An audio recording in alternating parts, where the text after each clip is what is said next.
अमरूद के पत्तों से क्या होता है? खुश ज़ायका फल अमरूद के पत्तों के 5 करिश्माती फ़वाइद जो आपको महंगे खर्चे से बचा सकता है।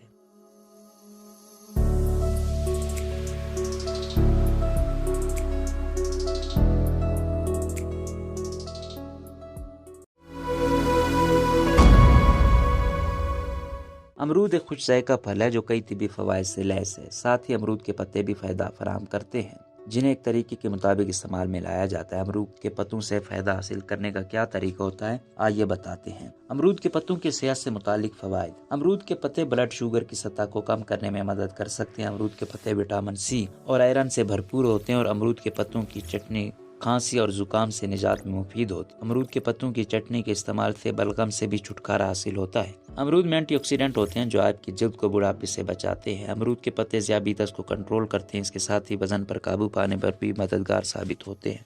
अमरूद के पत्तों को गर्म पानी में डालकर मजीद उबालें। इसके बाद पानी को छान कर ठंडे होने के लिए रख दें। ठंडे होने के बाद इसका रोजाना इस्तेमाल करें। डायरिया जैसी बीमारी से जल्द छुटकारा हासिल होगा। रोजनामा कुदरत की वीडियो देखने के लिए अभी YouTube चैनल पर सब्सक्राइब करें और बेल आइकन पर भी क्लिक करें।